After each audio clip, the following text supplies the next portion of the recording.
I've always been someone who doesn't rush things. I take my time, whether it's with work, relationships, or life itself. You might call me a man of routine. I don't mind it. At 43, I'm comfortable with who I am, and I'm proud of what I've built, even if it hasn't always been exciting. For as long as I can remember, I've worked in aviation. There's a quiet satisfaction in knowing that everything is running smoothly. Airplanes in the sky, passengers arriving and departing without incident. It's a demanding job, one that requires precision and control, but it suits me. I'm methodical, thoughtful, and always have a plan. So after years of working in aviation service, I decided to branch out on my own. I opened a small agency that specialized in charter services for private clients. Nothing extravagant, but enough to give me independence and a steady income. That's when I met Elena. She was the light to my calm. If you looked at us together, you wouldn't think we made much sense. I was quiet, focused on the small details. She was the type of woman who lived for the moment, filled with laughter, energy, and passion. She always said she wanted more life, more adventure, more excitement, more of everything the world had to offer. We balanced each other out, or at least that's how it seemed in the beginning. We married when I was 31, after a whirlwind romance. It wasn't that we were head over heels from the moment we met. It was more that I saw in her someone who was different from anyone I'd known before. She brought a sense of unpredictability into my otherwise controlled world. She was passionate, spontaneous, and she pushed me to see the world from different angles. For the first few years, we had a good life. A quiet life, yes, but happy. We traveled together, explored new places. She loved it. Always said she felt like she was living her best life with me by her side. I loved her energy, the way she would light up a room. But over time, something started to shift. I wasn't as driven by the need for constant excitement. I like things to be calm, steady. I had my business to manage, my plans to follow. Elena, though, she needed more. It wasn't that she wasn't happy, but she began to show signs of restlessness. She would talk about her dreams of going to faraway places, experiencing new cultures. She'd mentioned taking long vacations to exotic locations. I didn't mind. I supported her. I was used to the idea that she needed her space. But then there were the signals. Subtle at first, but they were there. Small things that I brushed off, told myself were just her being Elena. She started spending more time on her phone, messaging people I didn't know. She became absorbed in these conversations, her face lit up with excitement. I didn't think much of it. I trusted her. But looking back, I should have noticed.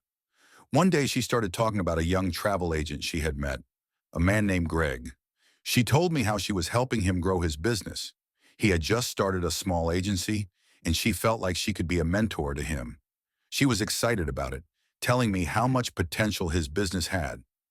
I didn't question it. I had my own projects, and I trusted her judgment. But something about the way she spoke about him made me uncomfortable. There was a certain fondness in her voice, something that wasn't there when she talked about anyone else.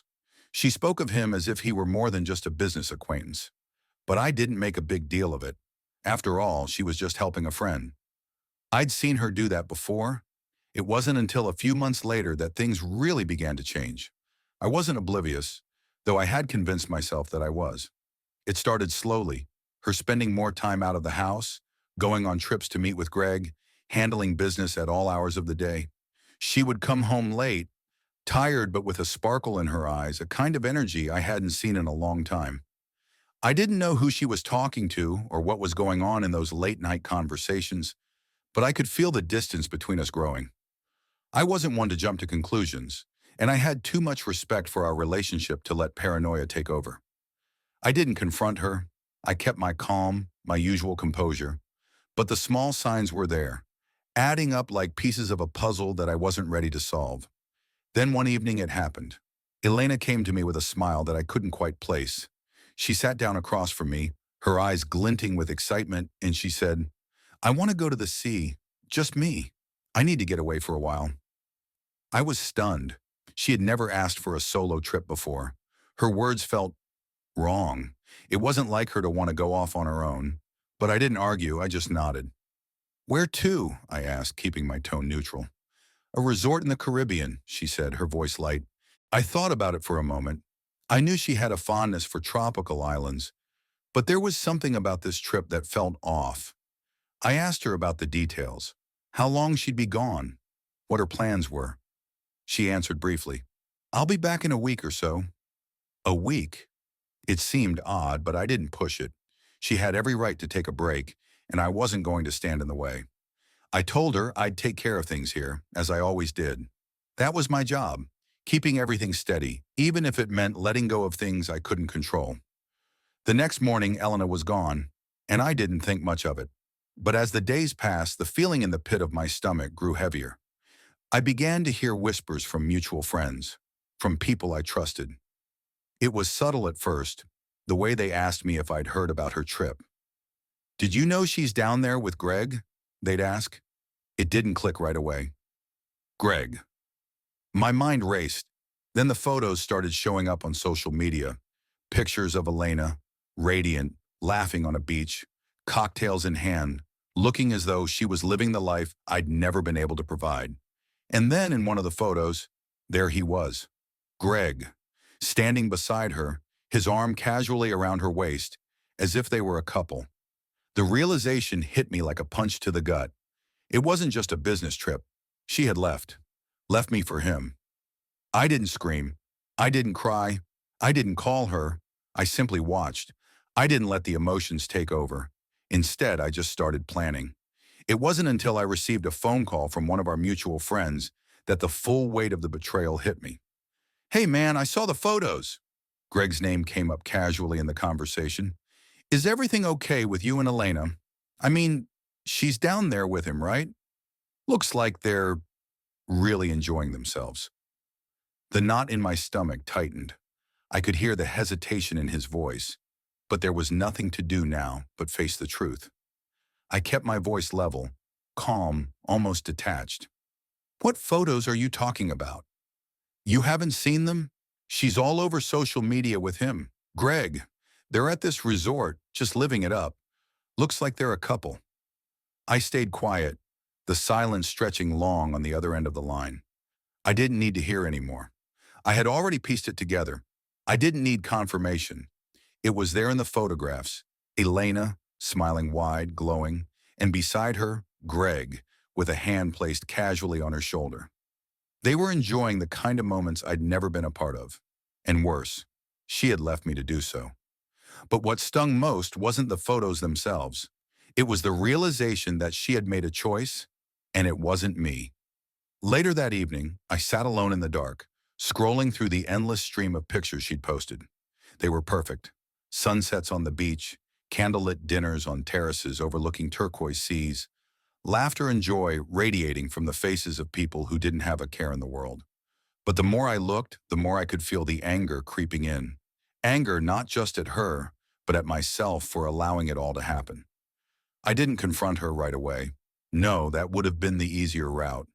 Instead, I let it simmer beneath the surface. I didn't scream. I didn't send her angry messages or call her to demand answers. I wasn't the kind of man who would act impulsively or lash out. I had built a life based on control, and I wasn't going to let this betrayal undo everything I had worked for. But the thought of her, of them, had a way of gnawing at me in the dead of night, when the world was silent and there was no one around to hear the thoughts that ran through my mind. I didn't want to give her the satisfaction of seeing me hurt, so I did what I've always done. I got to work. 4 months passed. During those months, I did more than just endure the pain in silence. I made a plan that, unlike Elena's spontaneous decisions, would be methodical and precise. I wasn't going to confront her or make a scene. That wasn't the kind of man I was. I wasn't going to cry or beg her to come back. No, I would make her see what real payback looked like. Through a business forum, I met a couple, Harry and Grace, who had a stake in a growing hotel chain. They were looking for someone who could help them manage some of the quieter, more niche properties they owned. I didn't need to ask questions. It was enough that one of those properties just so happened to be the very resort where Elena and Greg had taken their little vacation. It wasn't just any resort.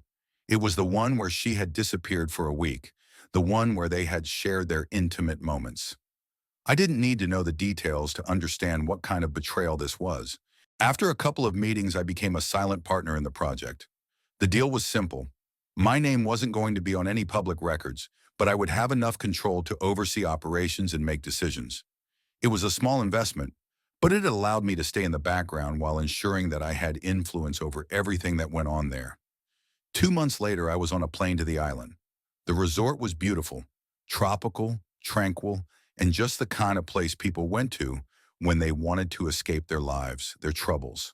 A haven for those who wanted to reinvent themselves, just like Elena had wanted.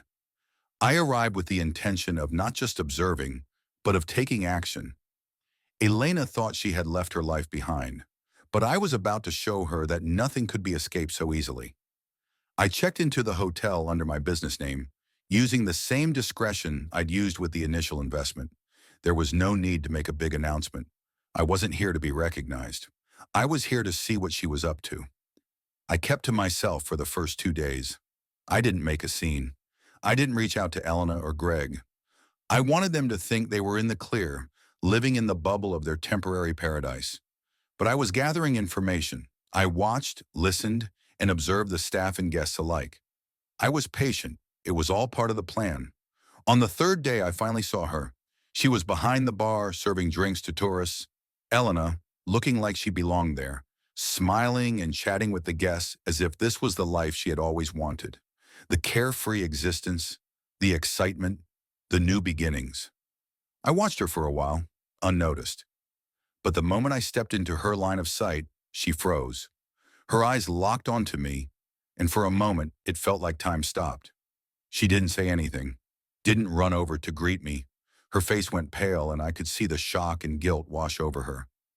Greg was standing near the bar, a few feet away, talking to a guest. He didn't notice me right away, but Elena did. She knew exactly who I was. I stood there for a moment longer, taking it all in. She was caught. There was no escaping this moment. And then I spoke, calmly, coolly, like nothing had changed. "The scheduled service check is coming up," I said. "Please make sure everything is in order." Elena's face paled even further, her eyes shifting nervously from me to Greg. Greg, hearing my voice, turned around. He didn't recognize me at first, but when he did, when he saw the calm expression on my face, the way I held myself so steady, I could tell he understood. He knew this wasn't just a random check. He knew who I was, and he knew why I was there. He opened his mouth to argue, but I cut him off. "The decision has already been made," I said, without raising my voice. It wasn't a suggestion, it was a fact. And with that, I walked away, leaving them both behind in the lobby, silent and stunned. The next few days were strange. Elena and Greg knew something was coming, but they couldn't figure out what. Neither of them reached out to me, which in hindsight was probably a wise move on their part. The hotel had been buzzing with changes, some subtle, others less so. I stayed in the background, making my presence known only when necessary, all the while preparing for the next phase. I had already set things in motion. The resort, as beautiful as it was, had some serious operational flaws. From maintenance issues to customer service complaints, there was plenty to work with. But what mattered most were the financial records. That's where I focused my attention. It didn't take long for me to realize that, even in a place as picturesque as this, the management wasn't as tight as it should have been. There were opportunities to take charge without anyone knowing it was me, until it was too late. One afternoon, I met Harry and Grace in the hotel's small office. It was tucked away in a corner where the staff dealt with the operational side of the business, away from the guests. The air was cool and smelled faintly of chlorine from the nearby pool, but I hardly noticed. My mind was elsewhere, processing the data I had gathered from the hotel's internal systems over the past few days. Harry was a serious man, in his 50s, with a direct manner that I respected. Grace, on the other hand, was in her late 40s, sharp, efficient, and always a few steps ahead of everyone else. Together, they were the perfect partners for this venture. "How are things going on the ground?" Harry asked, looking at me intently. "Better than expected," I replied, adjusting my glasses. "The hotel is performing well, but I've noticed a few areas we can improve. I've been looking into the staffing side of things. Some of the operational procedures are a bit lacking. A few adjustments here and there could make a huge difference in both efficiency and guest satisfaction. Grace raised an eyebrow. Are you suggesting a complete overhaul? No, I said calmly. Not a complete overhaul, just a few service audits. We'll start with the management team. Make sure everything is in order. There's a small gap in the way things are being handled. It'll take no more than a few days to sort out. Grace looked at me for a moment before nodding. That sounds reasonable. I've always thought we could do with more control over the staff. It's easy to overlook things when you're focused on growing the brand. Exactly, I said, as I let the plan settle into place. I'll take care of the details. It wasn't just about improving the hotel anymore. It was about putting into motion the steps that would bring Elena face to face with the consequences of her choices. I wasn't going to confront her directly. No, that would give her the satisfaction of seeing me flounder. I would do it quietly, intelligently, without raising my voice. I would make her see what true accountability felt like. The next few days were a blur of meetings, audits, and checks. I watched and listened, making sure the wheels of the plan were turning smoothly. I'd already secured the paperwork for an internal audit, and as part of my role as a silent partner, I now had the authority to request one whenever I deemed it necessary. And then, there were the people. The staff had no idea what was happening behind the scenes. To them, I was just another quiet businessman. But to Elena and Greg, I was becoming the shadow they couldn't escape. On the fourth day of my stay, I made sure everything was in place. The audit was ready to be initiated. The general manager was set to conduct his usual rounds of the hotel, but I had scheduled mine for the same time. Elena and Greg had no idea what was coming. It was time to move forward. The trap was set. The day of the scheduled audit arrived sooner than they probably expected. I had them under my thumb now. Everything that happened within the hotel, no matter how small, was my decision. I had access to every report, every guest review, every staff member's evaluation. I knew it all, even the smallest mistakes made behind closed doors. I was always 3 steps ahead. Elena and Greg were no longer in control of their own actions. I stood at the entrance to the hotel's grand lobby, watching as the staff worked quietly, unaware of the storm brewing just beneath the surface. The air was thick with anticipation, but I didn't let it show. I moved with deliberate calm, as though everything were just another normal day. But it wasn't normal, not for Elena and Greg.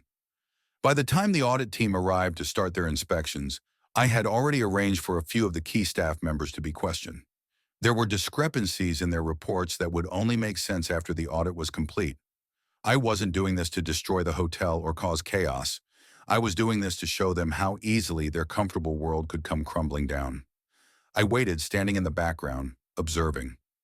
Every now and then, I caught glimpses of Elena, still behind the bar, still pretending nothing had changed. She couldn't know I was watching. She couldn't know that the walls were closing in around her. And then, it happened. As I stood in the hallway, I saw Greg walk past me. He didn't notice me at first, too busy looking at a tablet in his hand.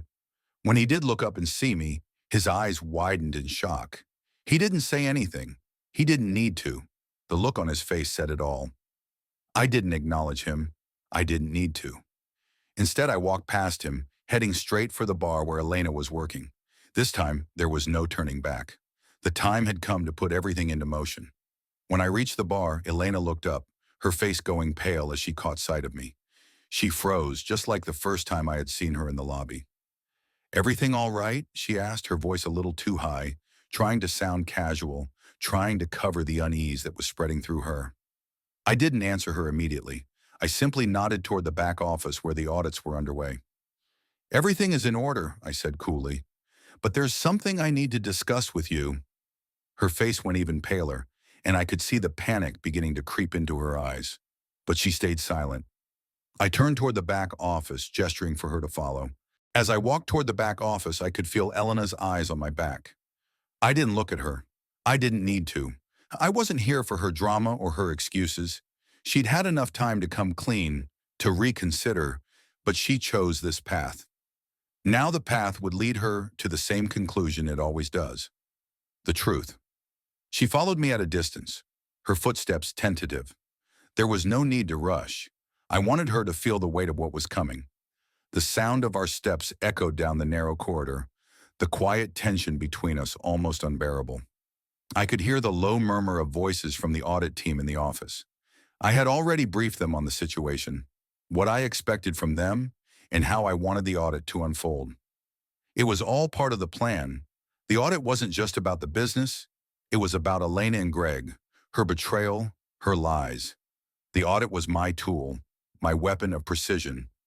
When we reached the door, I didn't look back. I didn't need to.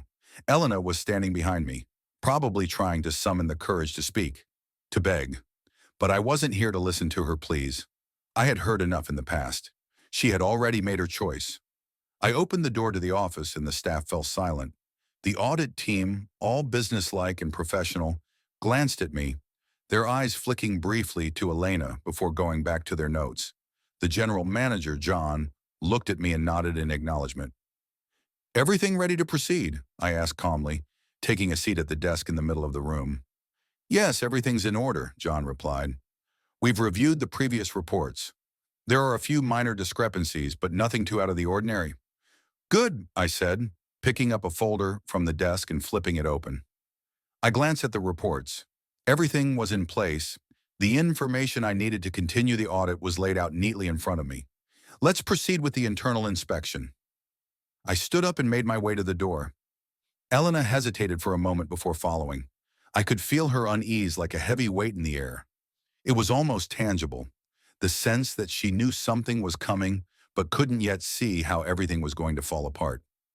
As I passed her, I stopped and looked directly at her for the first time since our earlier encounter. "Elena," I said quietly, not raising my voice, not even hinting at anger. "I need you to stay here. This is a scheduled service check." Her face went blank, her lips parted as if she were about to say something, but she didn't. Instead, she swallowed hard and nodded. I watched as she took a step back, her eyes flicking nervously toward the back office, where the staff continued their work. Greg was there now, standing beside the desk, looking over some paperwork. He didn't notice me right away, but when he did, he froze. I could see him trying to read the situation, trying to gauge how much he had been caught in the net. But I wasn't interested in Greg. Not yet. It was Elena I needed to deal with first. She stepped back further, trying to disappear into the background. But I knew better. I could feel her watching me, the tension in her body like a drawn string ready to snap. I turned back to John, who was now holding a set of papers for the audit inspection. "I'll handle the rest," I said calmly. "You can begin with the final review of the room service and bar inventory." "Understood," John replied. He turned to the staff, giving them instructions, and the rest of the team went about their work without a second thought. I gestured for Elena to come closer, and she hesitated before moving toward me. "Come with me," I said, not giving her an option. We stepped out of the office, walking slowly down the hall. There were guests milling around in the lobby, oblivious to the drama unfolding just behind the scenes. They were enjoying their vacations, taking in the beauty of the hotel, the warm weather, the serene atmosphere. And I was savoring the quiet before the storm. I led her to a small lounge area near the back of the building. It was secluded enough that no one would interrupt us, but visible enough for her to realize the weight of the moment. I stood by one of the windows, looking out at the ocean, and waited for her to speak. She finally broke the silence. "What do you want from me?" she asked, her voice tight. I didn't answer right away. Instead, I turned to face her, my expression unreadable. I could see the uncertainty in her eyes, the flickering hope that maybe, just maybe, this was all some sort of misunderstanding. "I don't want anything from you," I said slowly. "I just want you to understand that you're not in control anymore. Not here. Not in this situation." She opened her mouth to protest, but I raised a hand to silence her. "You don't need to explain. I know everything, Elena. I know about the travel agent, about your little escape." Her face turned pale, the realization of what was happening finally settling in. "You went away with him, didn't you?" I continued, my voice calm, but with a firm undercurrent. "You thought you could leave me behind, live your life without consequences. But you forgot one thing. I've been building something. And now it's time to show you what happens when you underestimate someone. She backed away slightly, her face betraying the panic she tried so hard to mask. Please don't do this, she whispered. I didn't respond. I didn't need to. I had already set everything in motion. The next few days passed slowly, but I had no reason to hurry. The plan had worked, and Elena was learning the same lesson that many people would never fully comprehend, that actions always have a price. The hotel chain had never seen an audit quite like this. Every tiny inconsistency, every overlooked detail became an anchor around Elena's neck, pulling her further down. In the wake of her reduction, she could no longer rely on the image of the confident woman she once was. The affair with Greg was no longer a secret to the entire staff, and the internal scandal had taken its toll on her reputation. It was almost ironic to me. The same energy that she had poured into her affair, passion, anticipation, the thrill of defying expectations, was now the same energy that would ultimately be the reason she had lost everything. Her freedom, her autonomy, her dignity, all were slipping from her grasp. She had done this to herself. I continued my own work, moving forward with the investments I had made into the hotel chain, watching it grow with steady, almost mechanical precision. I had an eye for business, something Elena had never appreciated, something Greg certainly didn't understand. He thought he could slip under the radar, play at being the suave, charming manager with an edge, someone who could manage a little scheme here and there. But in the end, he was just another casualty of poor decision-making. The hotel was a place of luxury for the guests, but for Elena, it had become her prison. Her role had been downgraded to something more menial. She was now simply a hostess, assigned to the bar area, where she spent her days serving drinks to people who likely never noticed her. The smile that she wore had become mechanical, a mask she barely wore well anymore. Her eyes, when they occasionally met mine, revealed the truth. The anger, the humiliation, the understanding that she had been reduced to nothing more than a worker bee in the very system she once believed she controlled. One evening, I made my way to the hotel bar. It wasn't a calculated move. I simply wanted to see her in her new element. The bar was quiet that night, with only a few guests seated around the stools, nursing their cocktails. Elena was behind the counter, as always. Her movements were efficient, but stiff. Her charm had faded, replaced by a subdued sadness that was now a permanent fixture on her face. I ordered a drink, watching her from across the counter. It was as if she hadn't even noticed me at first, as if my presence didn't matter. But then she caught my reflection in the mirror above the bar, and for a moment, her expression faltered. She quickly masked it, putting on her professional smile. I took my time savoring the taste of my drink, letting the silence between us linger. I was in no hurry. Elena was no longer the woman who had left me behind so easily. She was a woman shackled by her choices, a woman forced to face the consequences of her betrayal. She approached, her eyes flickering between me and the other guests, trying to maintain her composure. "What can I get you, sir?" she asked, her voice polite but cold. I smiled, though there was no warmth in it. "Just a whiskey," I replied, my tone even. "And how's everything here? Is the service up to standard?" I glanced around the bar as if I were inspecting it like any other guest. She swallowed before answering, her hands tightening slightly around the glass she was polishing. "Everything is fine," she said, though the tension in her voice betrayed her. "Good," I said simply, leaning back slightly. "It's important to maintain standards. After all, we don't want any mistakes, do we?"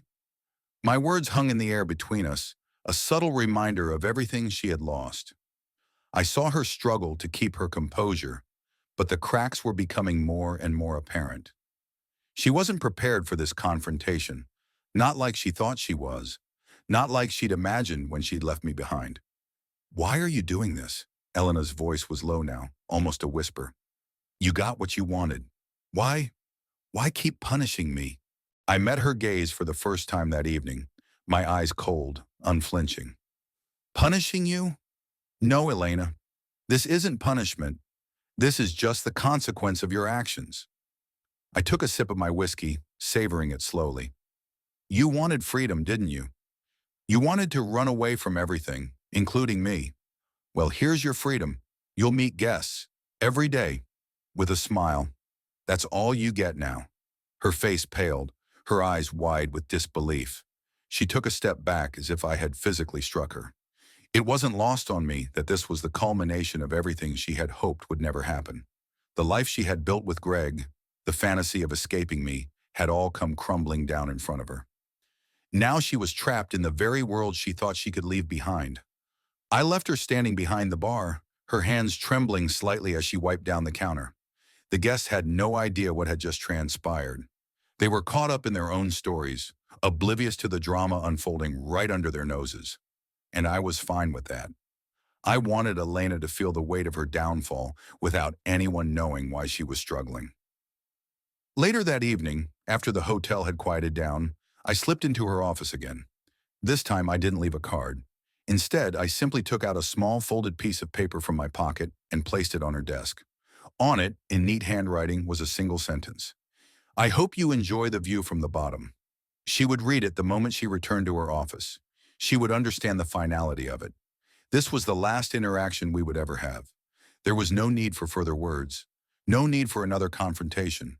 The message had been delivered, loud and clear, and as I walked away, I felt a strange calm wash over me.